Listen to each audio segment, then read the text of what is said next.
Welcome to the Flynn Brothers podcast. I'm John. And I'm Jimmy. Today's big idea, the best movie year of the century, part 1. We discuss why movies haven't felt as good the last 5 years and why 2019 is perhaps our last great year in film. Later, we divide the movies of 2019 into hyper-specific categories and discuss their various merits and demerits. Finally, this is just part 1 of a 4-part podcast. Tune in the next few weeks as we deep dive every movie year of the 21st century. It's all coming up. But first, here's those rascals, the Solons.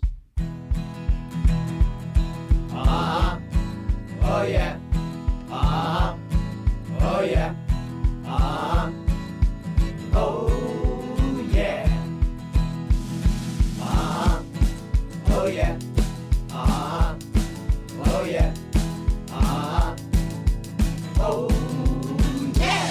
Well, the sun has set on the year 2024, and we're looking like that intro. Nice literary touch. Good. We looking back, I want to talk a little bit about the movies of 2024. I don't know how you feel, but I kind of felt like it wasn't a great movie year. I felt like there were a lot of really solid movies. You know, The Substance comes to mind. The Bob Dylan movie, A Complete Unknown, comes to mind. The Brutalist is winning all these awards. The Brutalist is winning these awards, and you know I saw that as well. And they're all very good movies, but for me, just I enjoyed them, but I didn't love them. And you know, my test for a great movie is I think back to the days growing up, and kind of like 2 movies a year you would buy the DVD. And I look back at the year 2024, and I just don't know that I would buy any of the DVDs of the movies from that year. I just felt like it wasn't a great movie year. And just even like the 2020s in general, you know, 2023 had Barbenheimer and was touted as kind of the big year where movies are coming back and people are going back to the theaters. But then, you know, you had the writer's strike and you had the actor's strike. And I don't know. I just feel like the years of the 2020s haven't had great movies. Am I wrong? Am I overreacting? Talk to me here. You know, I'd say you're not necessarily overreacting. I mean, it was pretty crazy when we all fell over ourselves to congratulate Tom Cruise for saving cinema for a, 20-year sequel to Top Gun, which admittedly was good. More like 40 years. 40 years. Jeez. Almost, are we not in the 2000s anymore? The early 2000s? Yeah, I know. I forget myself, too. But yeah, I think you're probably right. And the equivalent, I guess, of the DVD for the modern age is, are you excited if any of these movies come onto one of the streaming platforms to which you subscribe? Right. And I would not say necessarily that I'm eager to rewatch really anything that I saw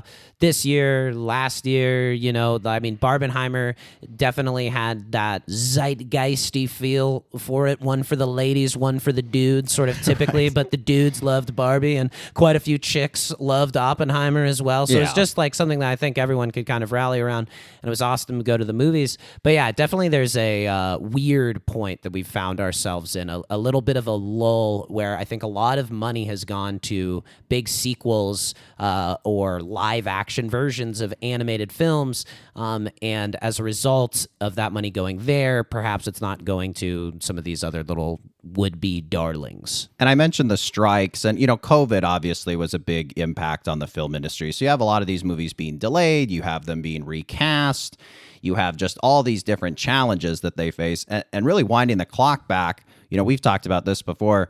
2019 to us is really not only one of the great film years of the last few years of even this young century, it's almost one of the great film years of all time. I mean, we're like pretty obsessed with a handful of movies from that year. And I think something that sets it apart is there was a good amount of original work. There was kind of a lack of dependence on IP, and we'll go through some of the movies later. But, you know, there were just really astoundingly original movies, and ones that you would buy the DVD for, ones you would rewatch, you know, sort of these things that we consider the good traits of good movies. A lot of those movies in 2019 had. I felt it was a very hopeful year for movies, which sadly coincided with 2 things that really dealt devastating blows to the film industry. But even though it was, like Tarantino and Scorsese put stuff out, these were original things. You had Bong Joon-ho putting out something that was,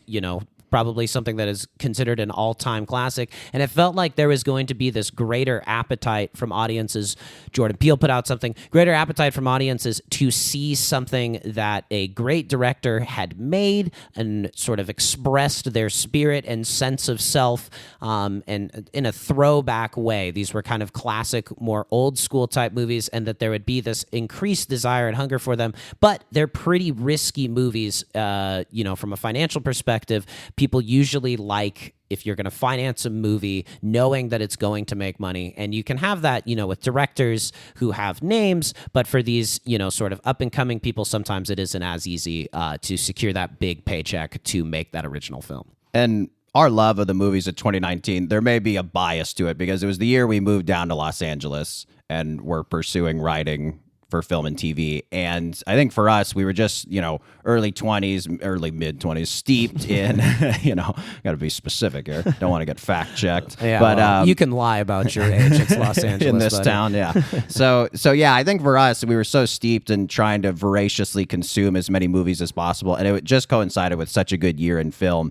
And, before we get into the movies, I want to discuss, I think it's fair to our audience that, we give them our criteria for what we consider a good movie, right? A good movie is a good movie depending on who you ask, right? You can like highbrow, you can like lowbrow, you can like everything in between. Our opinion's our opinion, I think it's definitive. But for those who don't, we'll at least try to explain our criteria for a good movie. So, number one, it kind of comes down to three things. So the number one criteria we have for a good movie: does it have the fundamentals? Okay, so what we mean by that is there good acting, good cinematography, good sound design, production design, all that stuff. But for us, above all, needs a good script. I remember you've said this before. Every bad movie has a bad script, and every good movie has a good script. And I don't think you can apply that to necessarily every other part of the filmmaking process. No, you can have other stuff that isn't as good, but if it isn't grounded in a good script, it's really difficult for a movie to overcome that. I mean, you can only use so much directing magic, or your actors can only be so captivating if they're saying garbage lines, or if the plot isn't interesting, or if the story itself just doesn't have any momentum. You need something that's worth committing to film. You need ideas, you need big twists, and stuff that's just going to keep the audience engrossed. And the fundamentals can be dependent on genre too. So I think, we tend to grade movies kind of on a bell curve. If you're making a movie like The Brutalist and you're aspiring for something very ambitious and sort of a definitive work, then you'll get judged based on that criteria. However, if you're watching Caddyshack, it's like, this is going to be pretty loosey-goosey. If it makes me laugh every minute or so, it passes the sniff test, right? So I think in terms of the fundamentals, it's dependent on the genre and sort of what the aspirations are for the movie. Yeah, does it do what it seems to have set out to have done? Yeah. Big one for us. Number two, does it make you feel every emotion? This is one we're huge on. We think pretty much every movie we enjoy makes you laugh, makes you cry, it can excite you, it can surprise you. That's a big thing. It really should kind of hit all those things. It reminds me of if you ever eat at a Japanese restaurant, right? It's like some of the food's a little savory, some of it's a little sweet, some of it's a little sour, some of it's tangy, right? You need, in a great movie, something, a variety. You need that variety. This is when you go to a film, you are signing up for a prix menu and omakase.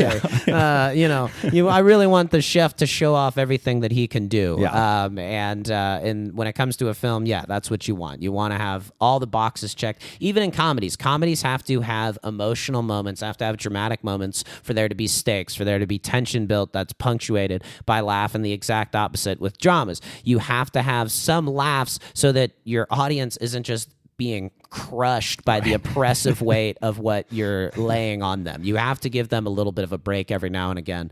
And I think that especially when you get these types of movies, one of our favorite movies that we'll cover in a later part, Talladega Nights, is a comedy that has great emotional stakes. Yes. And scenes that are delivered with dramatic acting. Yes. And I think that with the commitment to the people to make a well-rounded picture is something that's very important to the Flynn Brothers Very, criteria. very important. And the final thing, is the film rewatchable? So we enjoy movies that you can watch and uncover new things every time. If it's a comedy, oh, I missed that sight gag the first time. Oh, I missed that little line he says under his breath that's really funny. Or if it's kind of a mystery, like, oh, look at that example of foreshadowing, right? So you want things that can stand the test of times, uncover new things each time. I think that's really what makes a great movie. And I think the tough thing with, like, when you do awards and stuff, you can be such prisoners of the moment. People look back years later, how did that movie win Best Picture? How did he win Best Actor? And it's like, well, at the time it made a lot of sense, but movies are one of those things that evolve over time, and our understandings and appreciations of them evolve over time. And great movies need to reflect that and need to still be able to withstand that test of time. Yeah, and they also reflect sort of the time period in which they're made. And something like Crash, which felt super revelatory in the early 2000s when we were just sort of talking about race for the very first time as a nation in a sort of broader pop culture sense. Right. Maybe not for the very first time, but in this sort of broader way. In Hollywood, there was this like feeling that this was very groundbreaking. We were saying something new, and then you watch it, many years later, and you're like, this is a bit reductive, perhaps in some ways. Yeah. And sometimes there's a few movies that came out in the year before it seemed like an absolute certainty that Hillary Clinton was going to become the president, and you can just detect it. You can just feel that the people who made this movie knew Hillary Clinton was going to become president, and then it debuts in a Trump world, and you're like, this something about this doesn't feel work. right anymore. It doesn't work. So, I think that something that you don't want to necessarily be a slave to speaking to people at one point in time. You want to make a statement that even though it's grounded in whatever time period you have, that it, stands the test of time and is able to go across generations and such. All right, well, that's the Flynn Brothers movie criteria. We're going to take a quick break, and then we'll come back and deep dive the wonderful movies of 2019.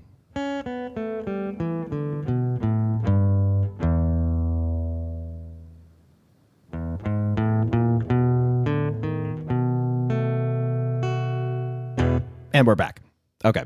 We're going to divide the movies of 2019 into hyper-specific categories, and we will discuss them. Fair warning, there will be some spoilers, but for goodness sake, listeners, you've had over 5 years to see these, so get it together. Along the way, we'll have a few recurring bits. We'll do a little bit of trivia, some favorite quotes, and then, John, you'll indulge us with some one-sentence summaries of these movies. I assigned this task to you, and I'm curious to hear what you got. I did it just seconds before we started recording. Fabulous. All right, well, the first hyper-specific category for the movies of 2019, this category is called The Undisputed Irrefutable Masterpiece. It was the best picture of 2019. It is Bong Joon-ho's Parasite, one of our favorite movies, not only of the year, but I would say of all time. I'm curious, what is your John Flynn summary for this movie? A tutor leads his family into the best possible and then worst possible work environment. Yeah, that's great. That's great. Yeah, I think, you kind of captured just in that one sentence the progression of the movie, which we really love. And I remember us talking about it after we saw the film, that the movie kind of starts as this screwball comedy. It's a very throwbacky, like this poor guy kind of lucks into a job with a really wealthy family, and then he gets his sister hired and he gets his parents hired, and they're really just starting to like take advantage of this wealthy family. And as an audience member, you obviously relate to the poorer family, and you're like, this is awesome, right? It's a movie Billy Wilder would have made with Jack Lemmon. It's just like so classic and timeless. And even though, I think part of the reason it was such a huge hit in America was that even though it's made in South Korea, it's clearly something that maps so easily onto American society, basically any society that, indulges in a little capitalism from time to time. And it's just really, really spectacularly staged. The twist. Well, it kind of evolves from a screwball comedy into this like socioeconomic horror film, right? You mentioned the socioeconomic angle, but there's a lot of horror elements in the movie. You think of the scene where the boy is eating cake on the ground, and it's kind of that flashback scene, and then you see the basement guy kind of peek up above, and his eyes just look absolutely crazy and ghostly. And thinking back, honestly, that's one thing I really enjoy from this movie. Maybe it's because I'm just a greedy little chubby boy, but I love the two instances of food in the movie. Is that cake that the kid eats? It's like a chocolate cake with whipped cream, and you're just like, God, that's the greatest cake in the world. And then there's the other scene where the wealthy family's coming home unexpectedly, and they ask them to make, I think it's called ramdan or something like that, but it's basically like this ramen noodle dish, but they ramen and udon. Yeah, yes. And it's basically like with ramen, and then that's kind of like, symbolically, that's like the poor people food, and then they have it with like filet mignon or sirloin or something, so it's like the rich people food. So there's this clear kind of symbolism between rich and poor, and just the food in both of those scenes is just mouth-watering. I don't know why, but it is one of the first things I think of when I think of the movie. That's funny that you say those things are the things you think of as food. I also think of food. However, I think of the scene where they find the man in the basement and he is eating the banana like he's a larval pup. Like, it is one of the scenes that I think a great movie will make you look at something completely different than you have your entire life. And my big takeaway from that scene was bananas are so much weirder as a fruit than I've given them credit for. Yeah. But yeah, I mean, he's in total command the whole time. Bong Joon-ho, of course. Yes. The humor of the first part of the movie really just like draws you in. It's kind of like a like great speeches, like at a wedding speech or something like that. You always start off with the big funny anecdote that brings people in, and then you start getting serious. And he really follows that pattern. And so you're just like so engrossed and so on these people's side, even as they're essentially like they're scamming this family and they're rich, but you're like, well, they're not that bad. And then towards the end, just their sheer indifference to anybody else's concerns other than their own turns you, the audience member, against them, and brings you back onto the side of that family, especially though, because the conflict between the two families, the people living in the basement. Yeah.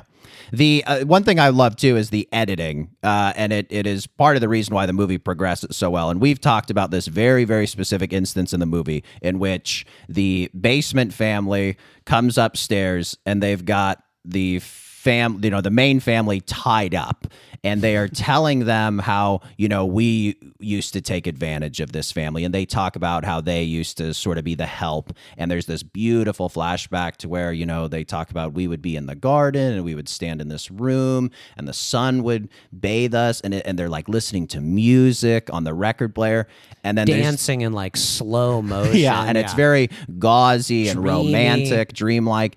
And then it just smash cuts to the dad of the main family with his hands tied up, sprinting at them like a charging bull.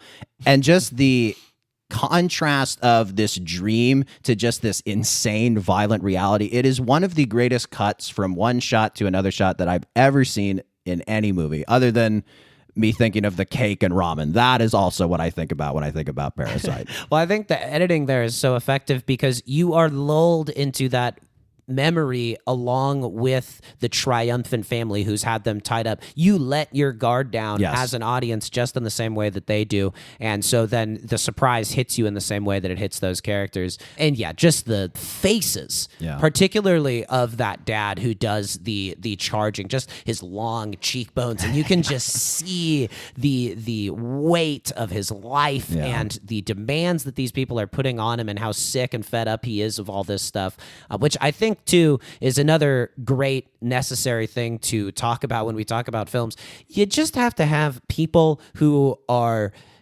simultaneously beautiful and a bit strained, like a bit gripping, a little something off about their faces. It's the Tilda Swinton rule. Yes. Yeah. It's like, do you just need to be captivating and interesting and striking to look at on screen? It is such an important part of especially film acting. Like with live acting, you can do so much with your body and you can do so much gesticulating, but it's hard to do that to the camera. You have to be very small. You have to just be so fascinating at neutral, right?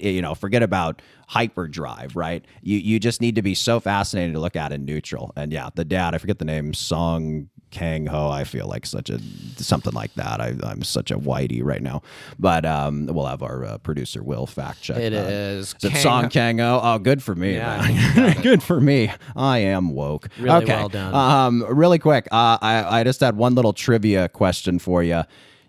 Do you know the last two words of the movie translated in English? Do you remember them? Yes, I do. So long. That is correct. So yes, at the very end of the film, the main character is writing this letter to his dad talking about how hard he's going to work and he's eventually going to buy the house from the wealthy family. That's his dream, is to buy this house someday. And he tells the dad, all you have to do is just walk up the steps and come into this house. And it's a very soulful and symbolic metaphor for imagery used in the film that the poor family lives down these steps. And they live, kind of in this underworld, and the wealthy family lives up on this hill.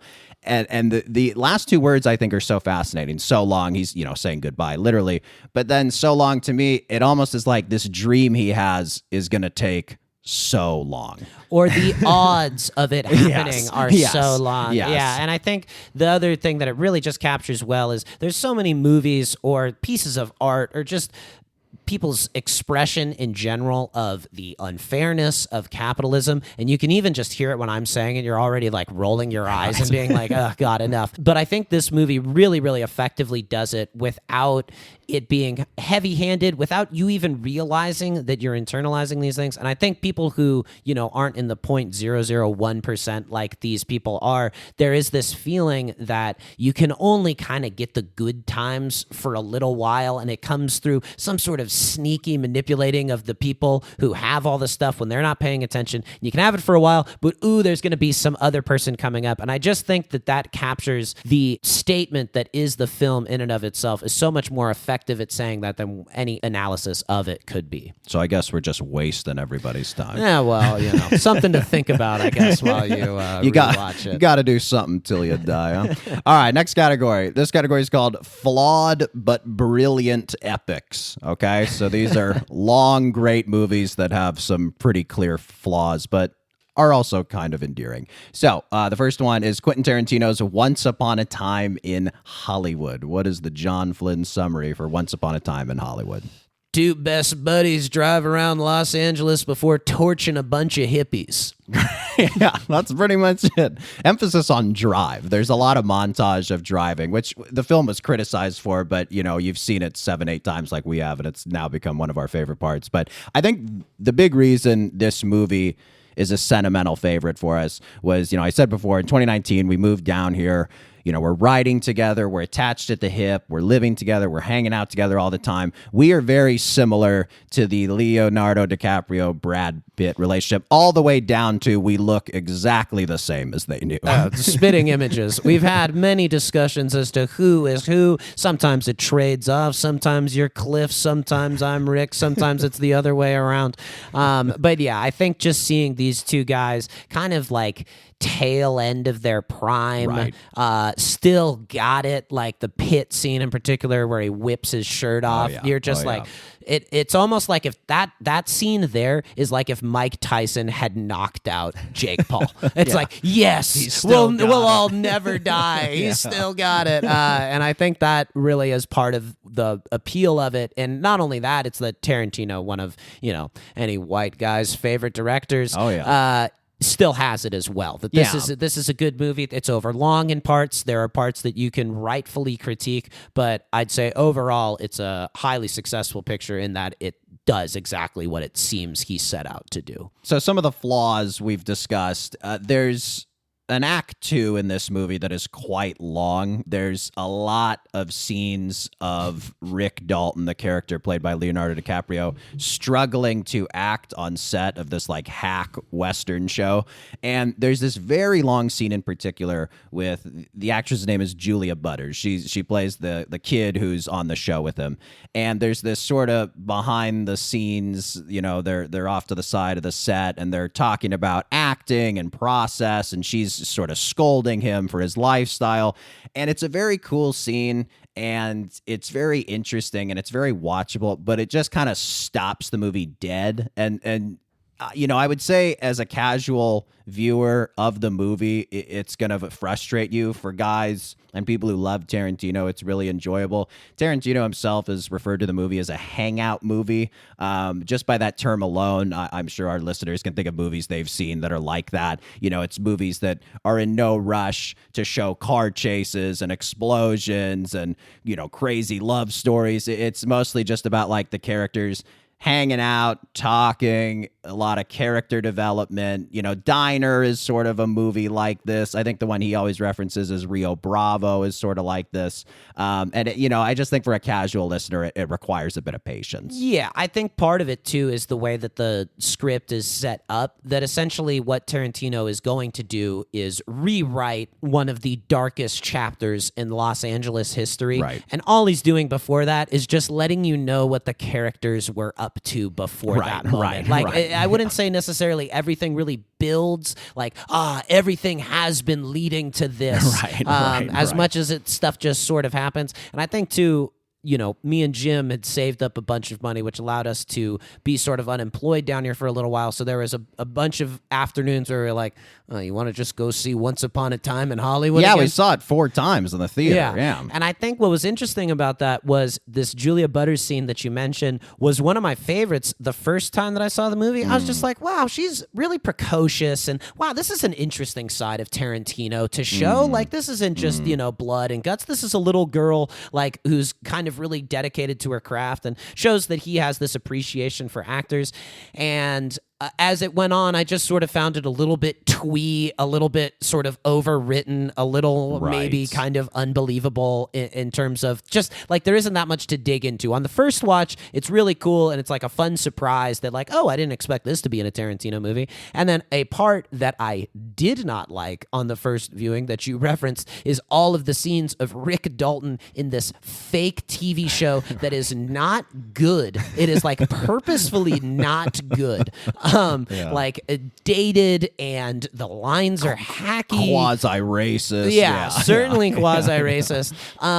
But as you watch it over and over and over again, you build this nostalgia for it. Like whatever these are not things that I was able to watch, but you can tell that this is something that he grew up watching. And now that I've seen it a bunch of times, there's really weird lines in it. That $50,000 could buy a whole lot of chicken mole down in Mexico. Like that's lines just burned into my head, even though it's so stupid. I can't really think of a line from that Julia Butters scene that sticks in my head that same way, which is why it's so interesting to rewatch movies, particularly when they're made by somebody who really cares about each moment in the film. Another sort of, I would argue, flawed sequence is the Spawn Ranch sequence. So in that, Margaret Qualley's character sort of seduces Brad Pitt's Cliff Booth character and takes him out to Spawn Ranch, which was an old Western movie ranch. And that's where all Manson's hippies and acolytes are living. And Brad Pitt, in the backstory, talks about how he used to shoot Westerns there in the old days. And he eventually meets George Spahn, who's the withering, dementia-riddled owner of the ranch, who's basically bedridden. And it's basically indicative of the Brad Pitt character realizing my time has passed me by. I am closer to George Spahn than I am these young hippies.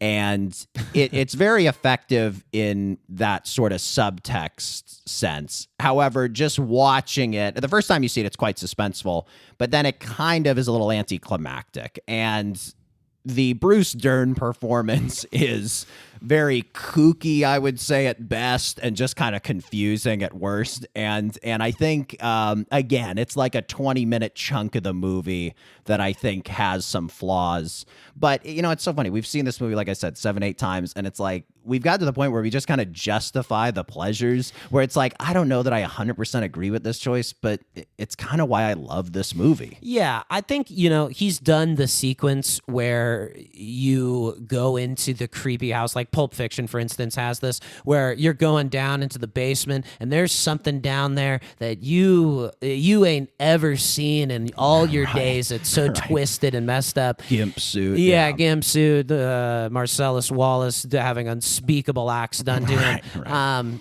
And in this scene, you are expecting that the whole time. He teases you with this rat stuck to a glue trap that is just a really distinct image. It's squeaking and helpless.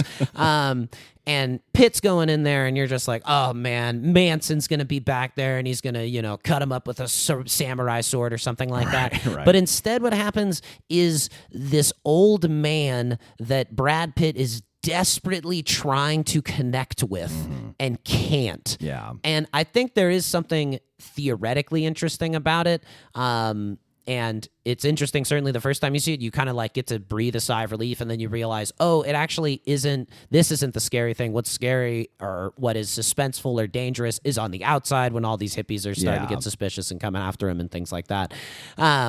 But yeah, it doesn't really. I mean, I think the main piece of trivia that we've learned of this was that Burt Reynolds was originally considered for the role, and it does just sort of need a guy with that sort of level of latent.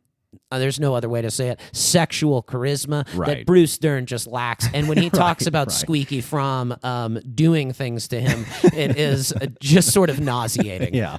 One last flaw about the movie, which it's kind of ironic now because she's getting really great performances, or rave reviews for her performance in Anora. And I've seen some of her other work, and I think she's quite good. But Mikey Madison, this is one of her big early roles.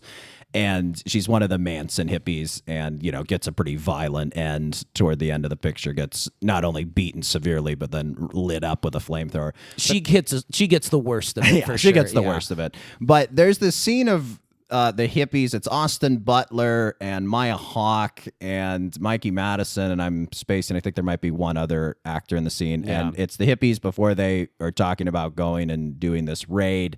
And instead of going to Sharon Tate's house, they run into Brad Pitt's Cliff Booth, the worst guy you can run into.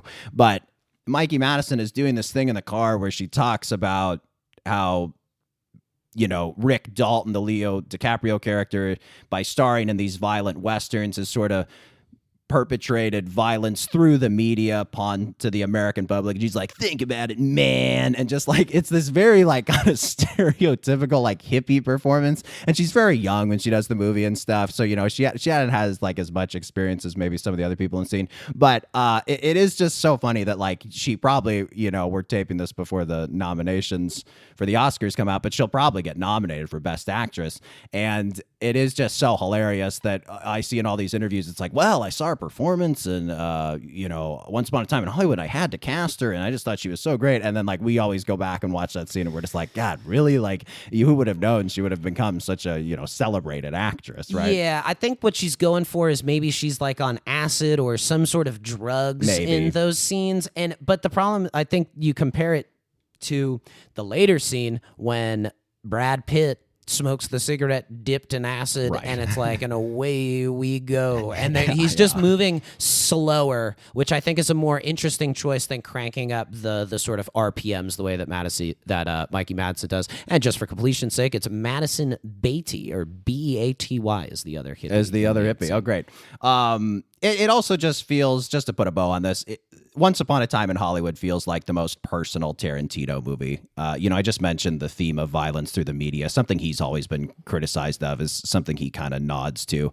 Just his whole filmography is about filmography and about pastiche. And so much of the movie is dedicated to the career of Rick Dalton. Even the companion novel, which we read, the Once Upon a Time in Hollywood novel, it just goes into his filmography. And it's just so much about Los Angeles and movies and the time he grew up in and the music and driving around. And it just feels very, very personal. And it's just Leo, Brad, and Margot Robbie, who plays Sharon Tate. They just give movie star performances. Their acting is very good, but it's just, here are three gorgeous people who are incredibly captivating on screen, and they're shot perfectly. And maybe the movie's flawed, but it's just a classic. It's awesome. You see Pitt tearing around in his sport coupe. You see, Leo tightening the leather jacket around him, smoothing the mustache. There's just, you can tell it's just stuffed with things that Tarantino loves. And I think the Margot Robbie performance or character, I guess, of Sharon Tate has been criticized for lacking some depth and dimension, but I think that just sort of misses the point of what her character is supposed to stand for. Right. Obviously, Margot Robbie can play these characters with depth, with dimension, but what she's being deployed as, and what I think very few actors, frankly, would be able to pull off, is she in and of herself is the golden idealism of the era, and it's murdered. And I think you need to have this just unquestioning, like, look at how nice her life is and what a kind person. And boy, isn't it great that she's finally hitting, and it's just the right person for it to happen to, and all of this.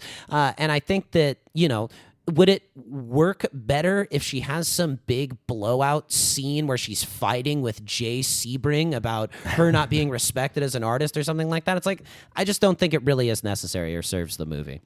Last thing, a quote we love from the movie. Rick says to Cliff, "You're a good friend, Cliff." Cliff says, "I try."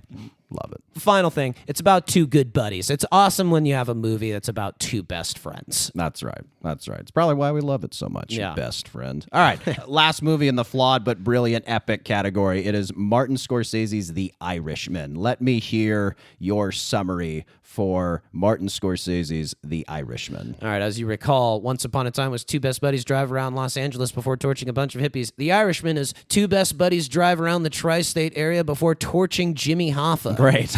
That's who knew they were perfect double feature kind of companion movies. So I think, to address the flaws right off the bat, most people had issue with the CGI in the movie. They kind of de-aged De Niro, Pesci, Al Pacino.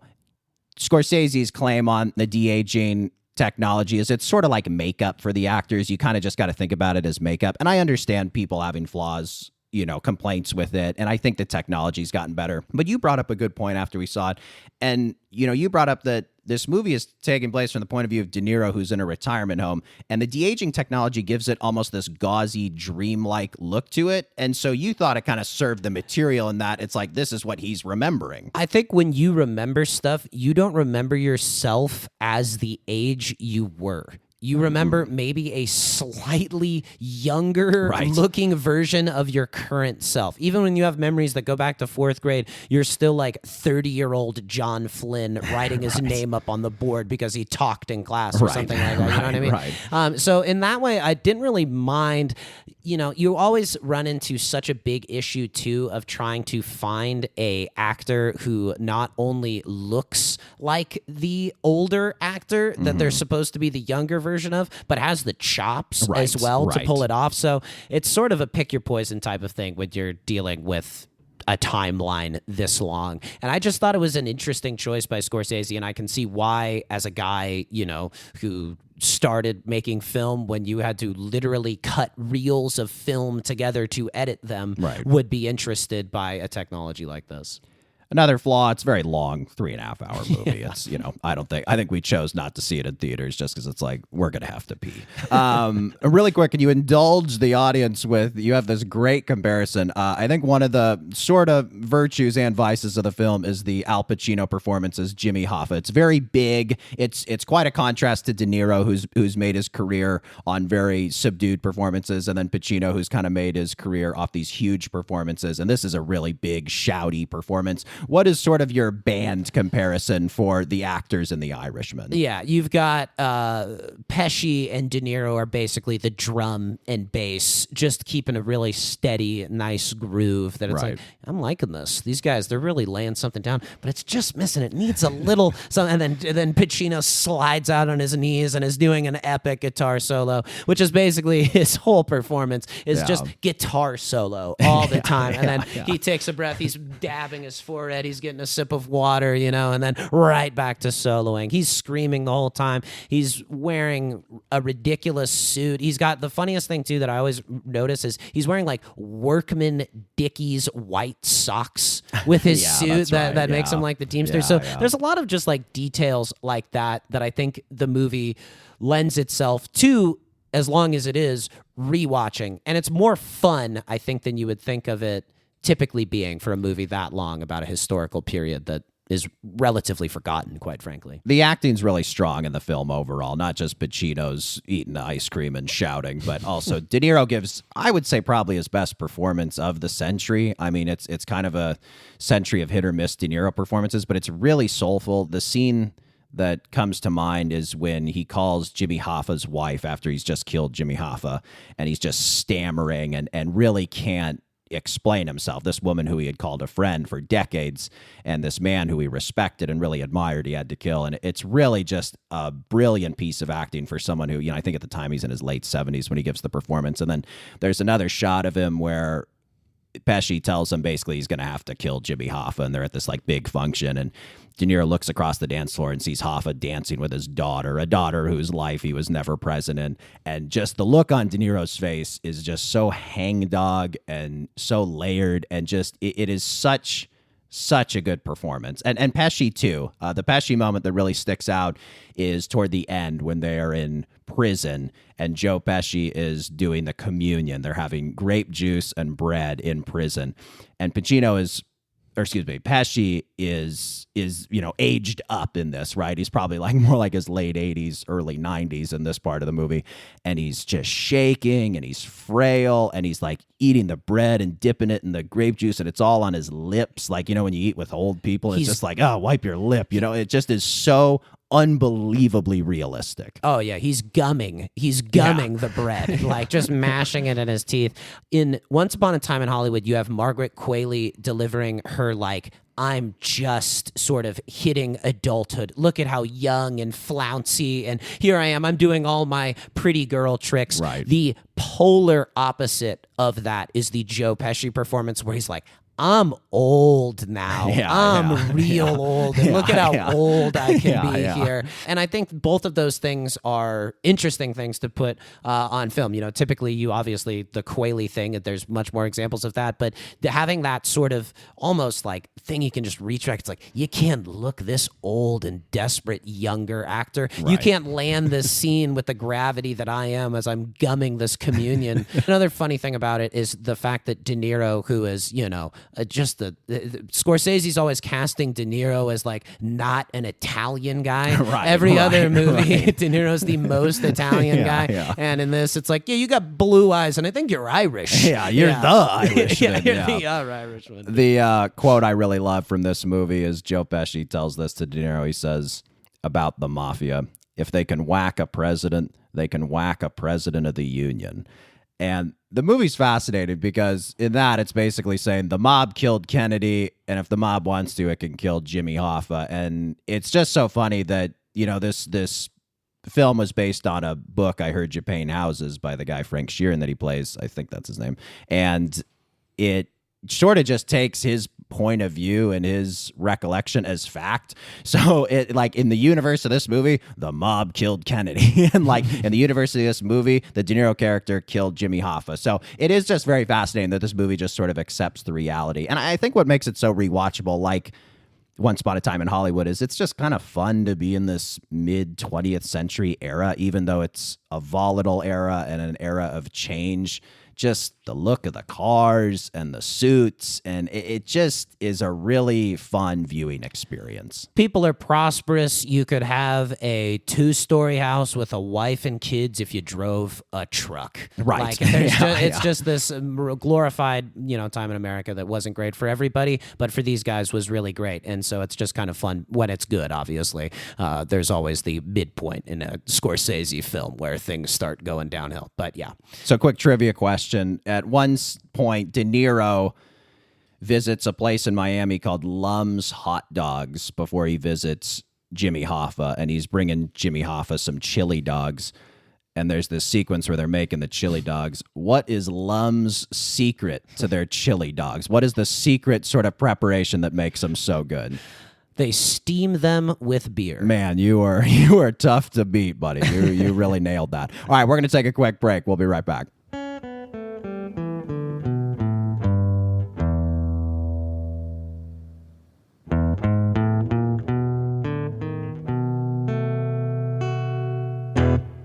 Okay, next category.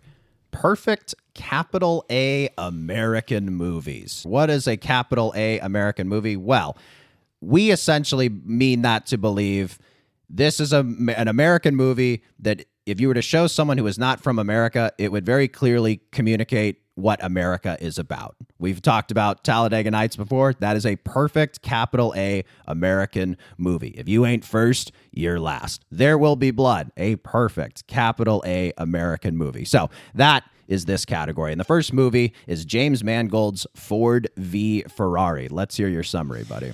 A Brit and an American risk their lives to drive faster than an Italian. Great. We're teaming. It's sort of like a little reenactment of World War II. We just took out Germany. But yeah, it's a classic two-hander. Matt Damon and Christian Bale. Damon, he's always better in a two-hander. He's always better as a co-lead. He's a little hit or miss as, The Martian, The Informant, if he's the central character, but if he's in an Ocean's 11, if he's in a Ford v. Ferrari, and he's kind of doing a co-lead, he really, really is good, and he really does great work in this movie. He's a perfect straight man. Yes. You want him sort of letting the other character go wild off of him, or the other character is the genius, and he's the really smart guy that's tasked to help the genius. Oppenheimer. Good exactly. example. But yeah, absolutely. This movie, it's kind of the ultimate dad movie is sort of how it was perceived when it came out. It has kind of a 90s movie feel to it. It's very feel good. It's very, formulaic in a very, very good way. It's uncomplicated in its support of America. Yeah. Like, yeah, absolutely. Ford is the hero of the movie. Yes.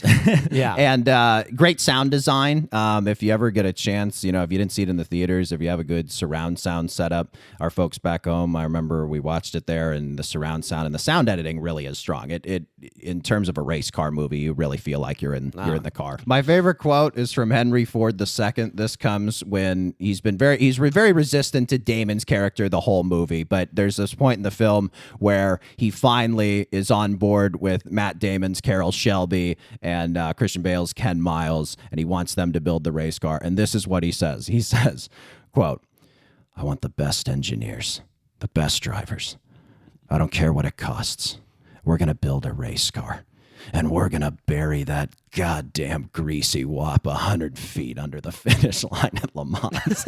Of course, he's referring to Enzo Ferrari, who always won Le Mans. Ferrari always won Le Mans. Is it a 24-hour long race? That's right. In Monaco, is it? Is it Monaco? I don't think it's France, Monaco. It's in Le Mans, I believe. Le Mans. I believe it's named after Monaco's owned by France. Whatever. We'll have our researchers. We'll have to dig into that. And I'm not sure that's a knowable thing.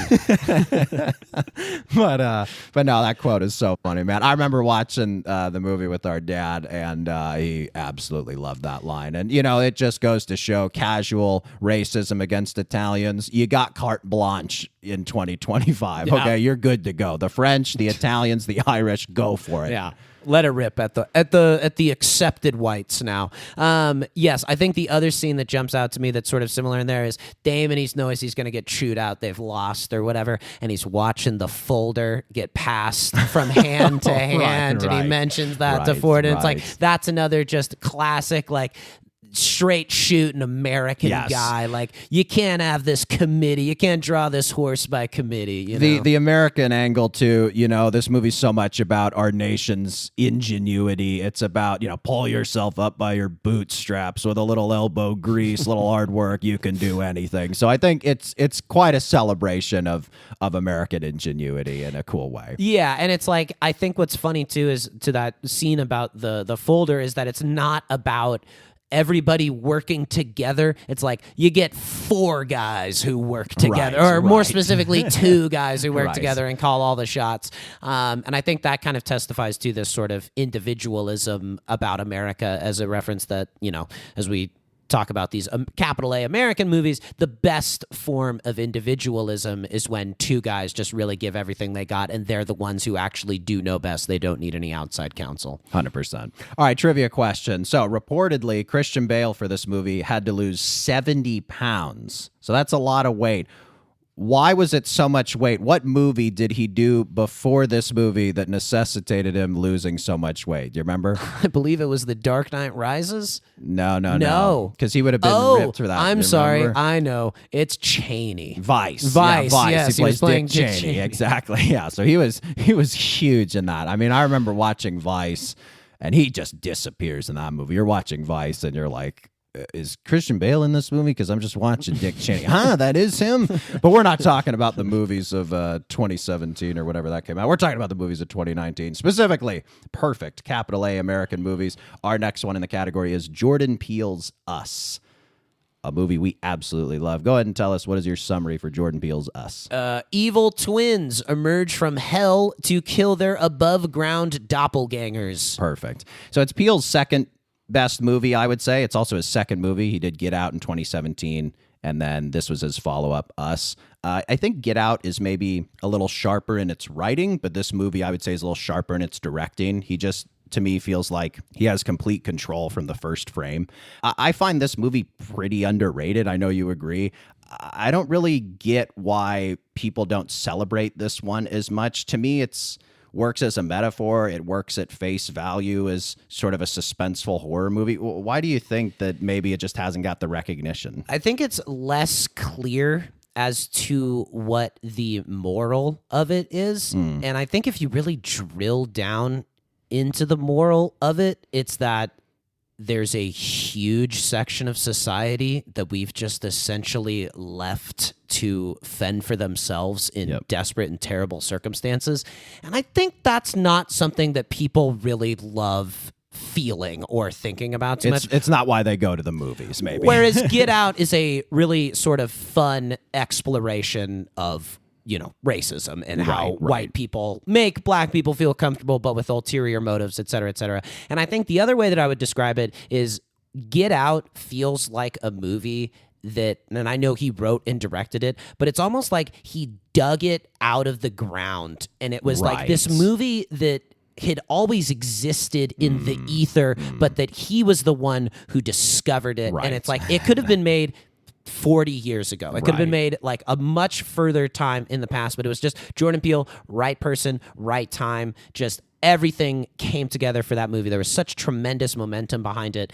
And then whereas Us is like something that he sculpted out of marble, that he created, that he willed into existence, that isn't necessarily, as classic feeling, perhaps, even though there's a ton of sequences in it that are great. I mean, I think the thing that we think is most underrated about it is Lupita Nyong'o's performance. It's one of the best I've ever seen, and she was not nominated really for any major award, and she gives a dual performance. The performance of her tethered self is just astounding, and that actually brings up our trivia question. She has kind of this voice like this that she uses for her tethered persona. So whose voice did Lupita Nyong'o use as inspiration for her tethered persona? I don't know. Eartha Kitt. That's a bad guess. I'll give you a hint. He was a presidential candidate in this last election. Joe Biden? Robert F. Kennedy Jr. Whoa. So he has what is called spasmodic dysphonia. It's this condition where he sounds very throaty and raspy, and she basically just based it on that. And the performance she gives, again, it cannot be overstated. If you only saw the movie once in theaters or never saw it, really watch it. I mean, it is kind of a crime just how little recognition it's gotten. It is just astounding. She is so brilliant. And then another performance, specifically a moment of acting that we really love in the movie, is Elizabeth Moss is in the film, and she and Tim Heidecker play this kind of wealthy white couple that are on vacation with Lupita Nyong'o and the Winston Duke and their family. And Elizabeth Moss's tethered persona at one point, when the tethered people start taking over reality, There's a scene where Elizabeth Moss's doppelganger is sitting in front of a mirror and she's applying makeup, and it's someone who's been underground their whole life. So they've never applied makeup before. They're kind of familiar with the concept, but have never applied it before. So she's looking just balls to the wall crazy as she's putting on like lipstick and just has these huge eyes and her mouth is all agape. And it is just, acting in front of a mirror is almost kind of cheating in movies, but it is such a great moment when Elizabeth Moss performs that. She looks ecstatic. Like she couldn't be happier that she's doing it. And she is doing just a terrible job of putting lipstick on. But to go back to Lupita Nyong'o, she like AAA+++ in terms of being gripping to look at on screen. Yes. Both sides of the equation. And in these movies where you're playing a dual role, I think you really have to work hard to differentiate your performances from another. I mean, these are two very different people. Yeah. And then obviously, the twist where the tethered version of herself is actually the one that's been living on the surface, and the one who's down below started her life on the surface. Sensational. And just like there's no other, like the savagery and just the will to survive to climb and survive. I think that is just such a fascinating, just gripping thing that she communicates. It's another pull yourself up by your bootstraps, by your tethers, right? And you talked about how it speaks to our class system and the marginalized members of our society. And I think part of the capital A American movies is it's not always a rosy picture of America. Sometimes in these movies, you have to convey, there's kind of this ugly side of the country as well. All right, next movie, the Safdie Brothers' Uncut Gems. Speaking of ugly sides of America. Speaking of ugly sides of America, what is your summary for Uncut Gems? The Sandman befriends KG, wins a big bet, but loses his wife, his mistress, and then his life. That's it. Yeah, the things I really think about with this movie, the word that just comes to mind is anxiety. There are just these instances of Sandler being so over leveraged with his family, with his business, with the people he owes money to, and the sound editing, the cinematography, all of it is so frenetic. There's so much overlapping dialogue. There's so many quick cuts. There's so many confined frames, and it really gives the viewer a sense of claustrophobia and just your knee is bouncing and you're gritting your teeth, and it really puts you on the edge of your seat. Yeah, the fluorescent lighting. I mean, down to that, just everything about it is, sends a charge through you. Sandler has a great performance. He plays this degenerate gambler by the name of Howard Ratner, which is an awesome character name. The parlay he makes at the end of the film, the climax, is pretty insane. I wrote down the quote here for you. He's talking to Mike Francesca, the sports commentator who plays bookie in it. And this is the parlay. Here's the Sandman. I want the Celtics to cover. I want the Celtics halftime. I want Garnett points and rebounds. Garnett block shots. Celtics opening tip. You take lightning bets, $1,000 a point. No, You don't want any part of that. It's fine. So what I'll explain, I just want to explain how crazy of a bet this is. So for those who don't know, a parlay means you bet multiple things and you can maximize your winnings. However, if you lose on any part of the bet, you completely lose the bet. So just to be clear, he is betting that the Celtics will cover the point spread. They will be winning at halftime.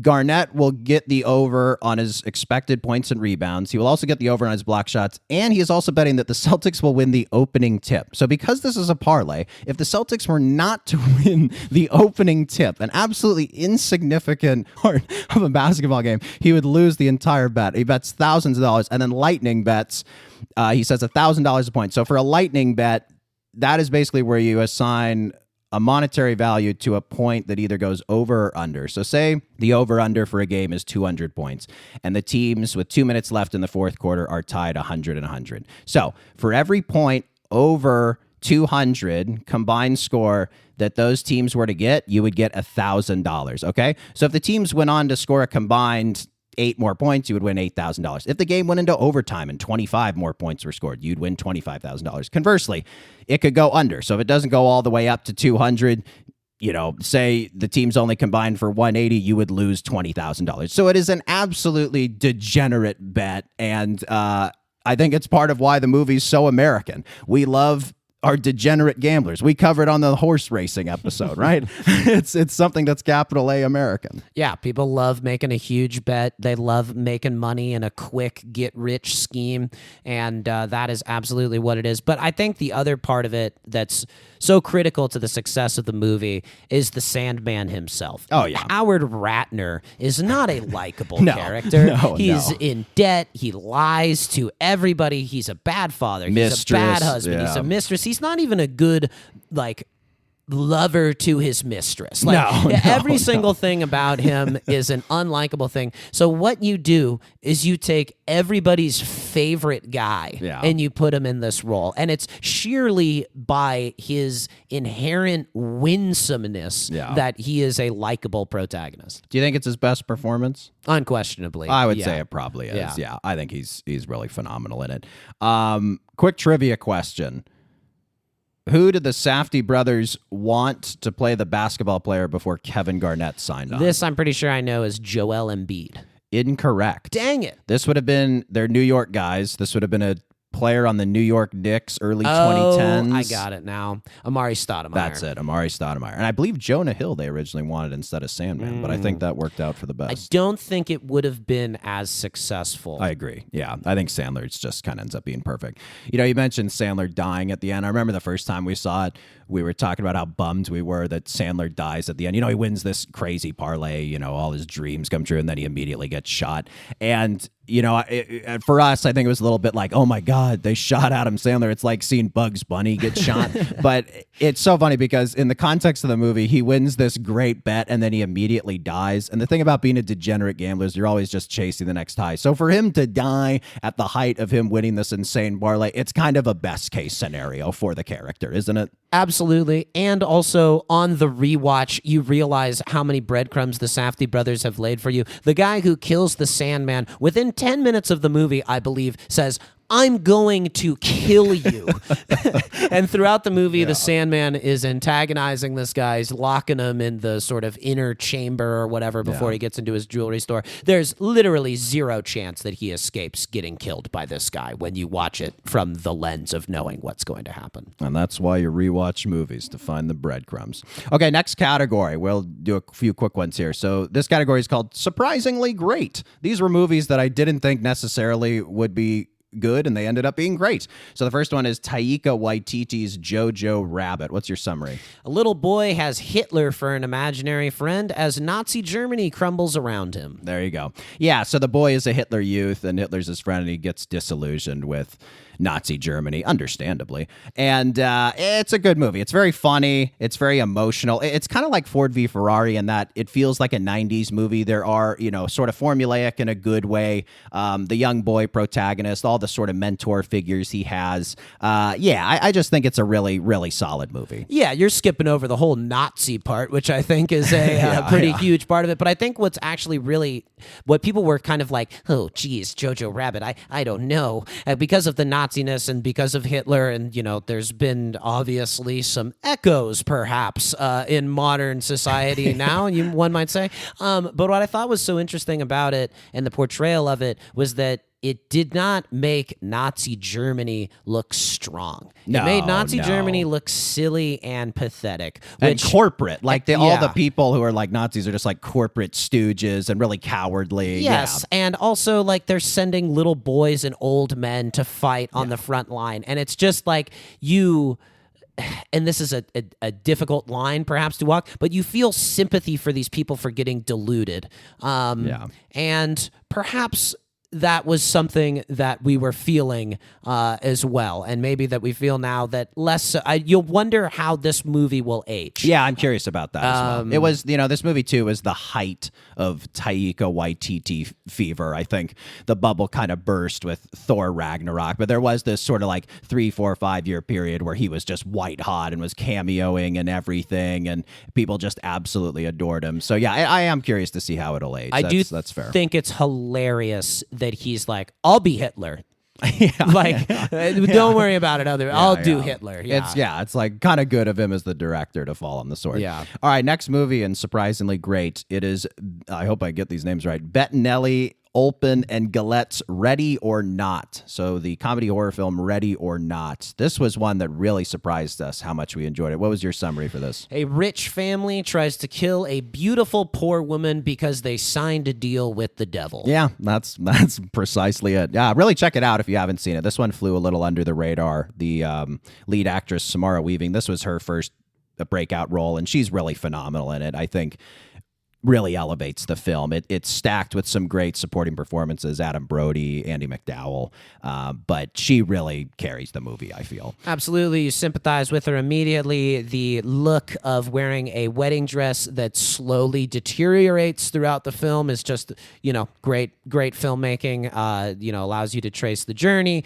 The concept is clean. It's in the spooky old house. There's some really disgusting things that you get, what you kind of want from a horror movie. And of course, it has every single horror movie has to have that great line when the one woman who survives is at the end. So I'll set you up. So the last line, just to we're going to spoil it a little bit again. You've had time to watch it, but it's basically about this woman who marries into this family of board game tycoons, and every night on the wedding night, the new couple play a game, and she draws the card hide and seek. And the sneaky rule about hide and seek is the bride hides and the family seeks, and when they're seeking, they're trying to kill her. And the reason they do this is they made a deal with the devil. And the devil demands a blood sacrifice. Yeah. Very, very simple. You don't want to be signing contracts with the devil. That's a little Hollywood advice from Jim and John here. If we've learned anything from pictures, it's that. But the last line, she makes it out alive, and the house is burning down,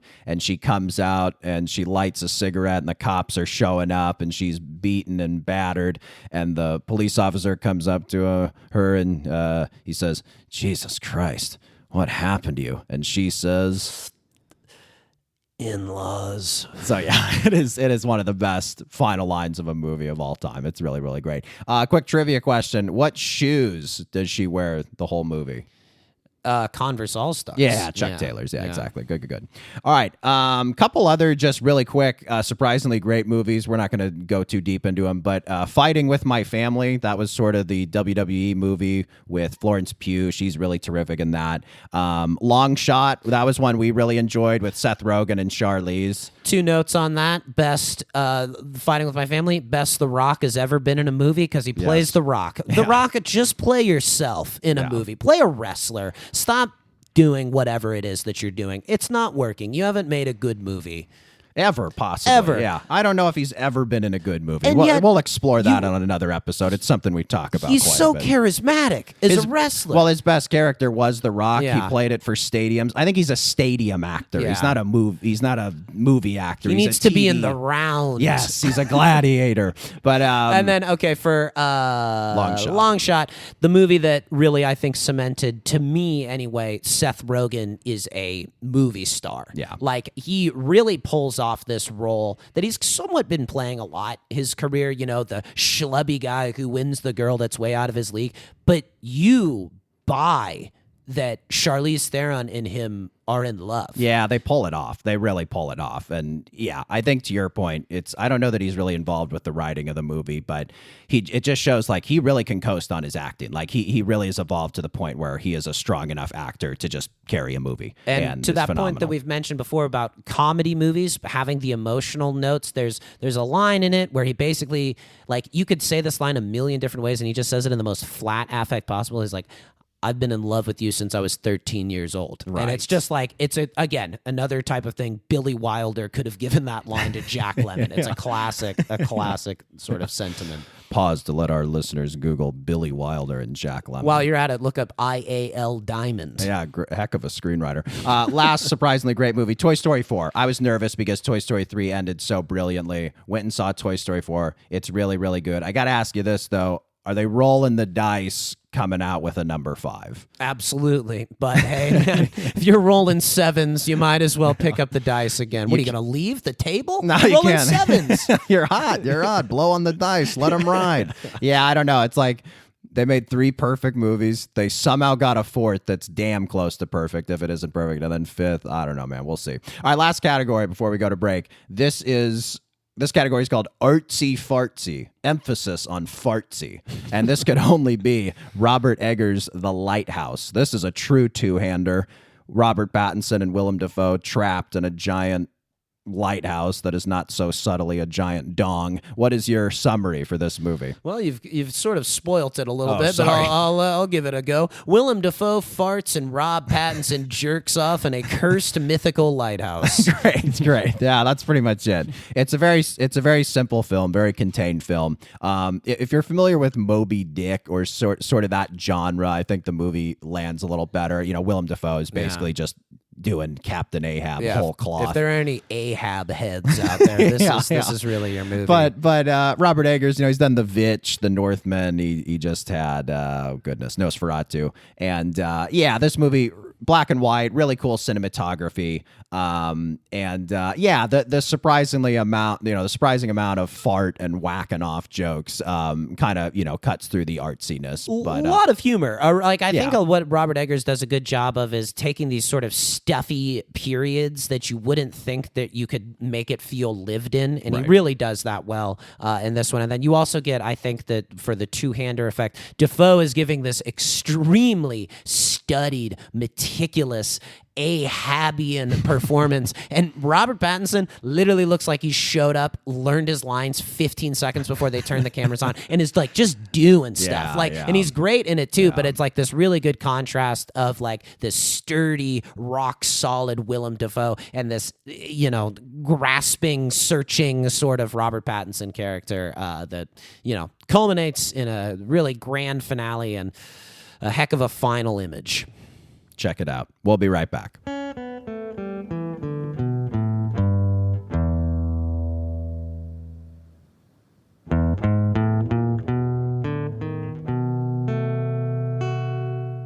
All right, so we're going to move now to a category of movies that we're not such big fans of. So the name of this category is Movies We Don't Like Despite What the Internet Tells Us. And the first one is Todd Phillips' Joker, the Joker movie. So with this one, I'm not going to make you do summaries on these just because, we're not the biggest fans of these movies. But I think you and I more or less enjoyed our first viewing. There's a couple memorable sequences. There's the shooting on the subway. There's the scene where, the little person is trying to open the door after Joker's killed someone, and that's kind of a morbidly funny scene. But we just felt like there were a lot of holes on the second viewing. I think, the Robert De Niro performance is pretty hit or miss, pretty confusing. It's unbelievable because he's so good in The Irishman, Right. But it's just a total miscast. Yeah. As a late night host. Doesn't make any sense. No. It's literally just there to be like, hey, remember Taxi Driver? And the king of comedy? Yeah, it's basically that.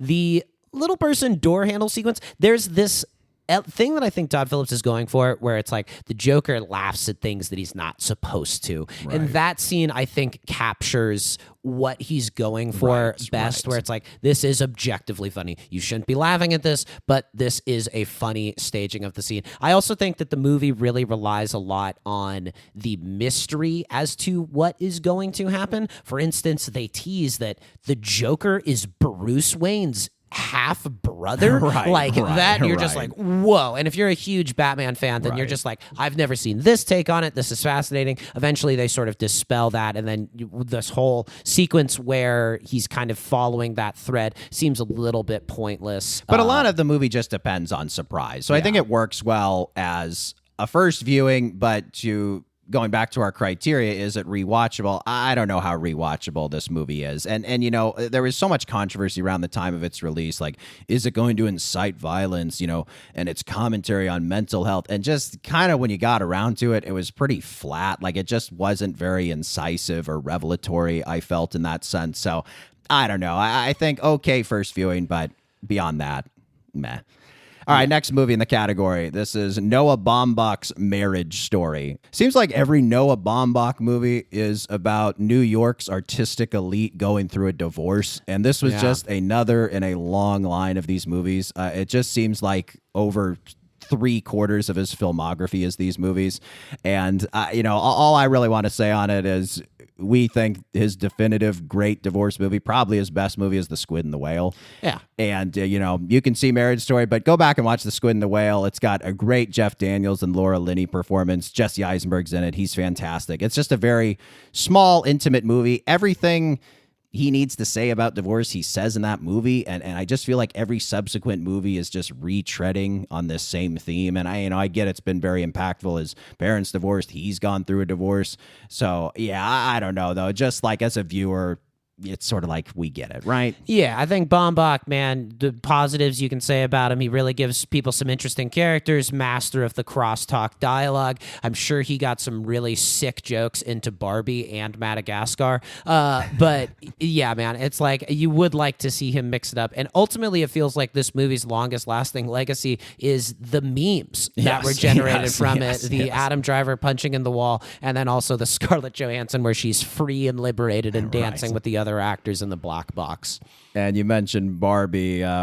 We'd be remiss if we did not mention Greta Gerwig's Little Women that came out this year. Sorry to betray you, fellow Sacramentan Greta Gerwig. Yeah, here's the thing, man. I'll talk the audience through our plan. So we would rent movies at our library. We kind of treated it like a Blockbuster. There's a ton of DVDs at Los Angeles libraries because all these producers get screeners and then just donate them. So it's a town where many films are made. Yes, that's a good point. Good point. Something a point no one's ever made before. And so it was a Friday, I believe, and we went to the video store, aka library, with the explicit intent of renting Little Women and giving it a watch. I had been tutoring somebody who was reading Little Women, and I was reading it with them, and I loved it. The book. The book. Yeah. I was spellbound. They're very winsome. They're just like the dialogue is great. Their little problems are quite fascinating, and big problems are interesting. Like, they're just very likable. I was charmed. But we rent to the movie, we sit down, and we only made it 20 minutes in. The whole time, every 5 minutes, we were kind of looking at each other. We'd hear a line that, was a little cringy, or we'd see a performance that was just way over the top, and we'd kind of shoot each other a glance. And then, to our dismay, after 20 minutes, we just turned it off. And, there's an episode of Curb Your Enthusiasm where Larry makes fun of Little Women, the book specifically, but I think it applies more to the movie, is he calls it mawkish and twee. And I think that was it was just so cutesy and over the top. And, to your point earlier, it felt like a movie that was sort of planned and made in the hopes of Hillary Clinton would be elected president. And then just for it to come out in a Trump first term world, it just didn't ring true.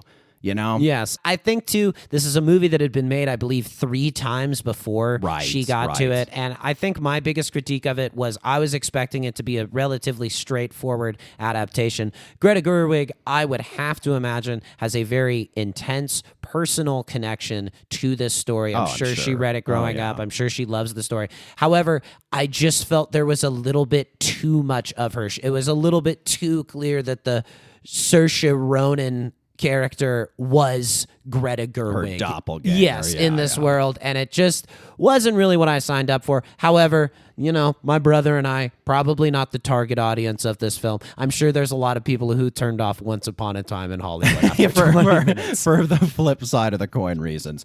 I got to mention too, man, Meryl Streep's performance. She is a great actress, and she is, I believe, the most Academy Awarded actress of all time. And she has had a terrific career. But I feel like ever since Julia and Julia came out, she just keeps playing Julia Child, and this movie is no exception. Just every performance I could sum up with the sound, "Ooh!" Like she is just playing kooky old lady in every single movie. It's like, "Ooh!" And it's like, Meryl, you're playing Margaret Thatcher. What are you doing? And her performance in this movie, it was I think we turned it off during the middle of one of her, "Ooh!" little moments, and it was too cloying. I just couldn't do it. You could also feel how much everybody was falling over themselves to get a role in this film. It's got Chalamet, Florence Pugh, Emma Watson. Yeah, it's just crazy. It's crazy. It's stuffed. It's overstuffed. It's Last one in this category, Rian Johnson's Knives Out. This is such a beloved internet movie. I feel like such an a-hole when I talk about not liking this movie. I'm sure you feel the same way because everyone I know enjoys this movie, and I feel bad like when people, yucking someone's yum. But the Daniel Craig performance and his Southern accent and just the whole character, I just despise. Like, I don't find it funny. I don't find it interesting. I don't find it to be good acting. And, the thing that really bugged you, though, I remember, is the social commentary in the movie. It's the complete opposite of Parasite, where you get the social commentary without even necessarily noticing it. Right. It's so inherently fit in with the story Right. that it just really lands hard. This one, the caricature of the super wealthy family, then you also have, goodness gracious, what's her name? Ana de Armas Yes. is playing this like working class nurse, and it's like, it's Ana de Armas. Yeah. Like, they eventually cast her as Marilyn Monroe. Like, she's one of the most gorgeous, refined looking women in the entire world, and it just was so unbelievable. The end scene where the mansion's been bequeathed to her, Yeah. and she's standing proudly looking over those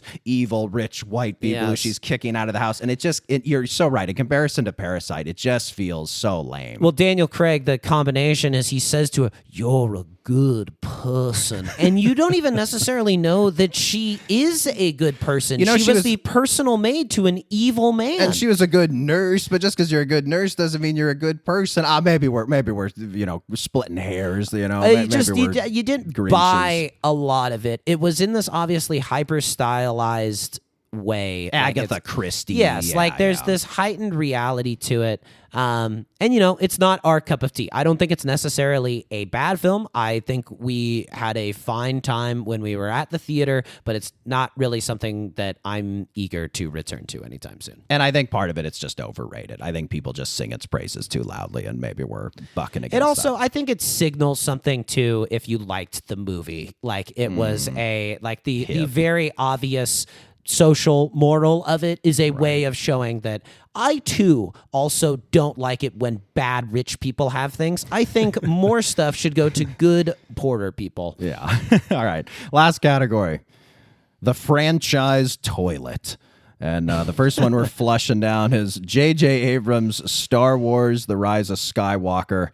We'll get to this in a later episodes as we deep dive all the 21st century movies, but we really liked The Last Jedi, the most controversial of this sort of new trilogy. But this movie, man, I forgot who was initially signed up to do it. I think it was that Colin Trevorrow, maybe that's his name, the guy who did Jurassic World. And he dropped out, and Abrams kind of stepped in at the last minute. And they just threw this movie together super quickly because, Disney wanted to keep them on this release one every 2 years schedule.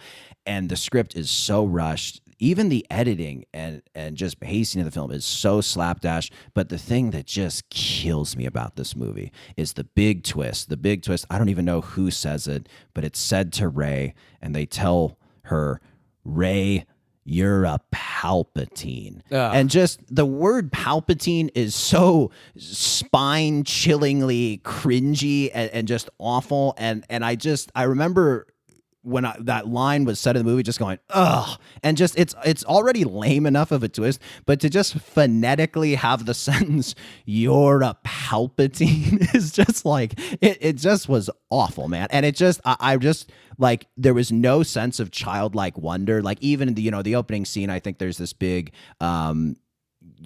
chase scene in space, and I felt zero with a childlike wonder. John Williams' score, it didn't sweep me off my feet like it usually does. It just is the one thing I had never really seen from a Star Wars movie, and it was a bad theater-going experience. Even the worst Star Wars movies are usually good theater-going experiences. This one, I just remember checking my phone several times for the time and just, when is this thing going to end? It was maximalist to the point where the scale and the stakes were just inconceivable. Yeah. Like, Palpatine can't die. You know that one huge Star Destroyer ship that they spent 30 seconds showing you in one of the movies? Guess what? There's 500 of them now. Yeah. And I think to your point with the Year of Palpatine, I think it basically, in a nutshell, is what happened to the Star Wars franchise. The Star Wars franchise essentially has its great moment early in the series with this reveal that there is a surprising familial relation. Right. No, Luke, I am your Right, father. right. Yeah. And I think that is the thing about it that just feels so bad about it. It's like you're just going back to the old stuff and doing it worse. And I think that's the whole movie. And it recontextualized Force Awakens, because you go back to Force Awakens and it's like, man, a lot of this like they did in the original trilogy. So it just like it just kind of, you look back and you're like, man, was it kind of just a rehash money grab all along? You know, I still do like parts of The Last Jedi. Speaking of flawed films, I mean, there's definitely some flaws in it, but we liked it. Ryan Johnson, we got nothing against you. yeah, Good movie. see, buddy, we didn't like Knives Out, but we were okay with The Greta Last Jedi. Gerwig, Barbie, awesome film. Yeah. But yeah, I think with the Force Awakens, our expectations were so low.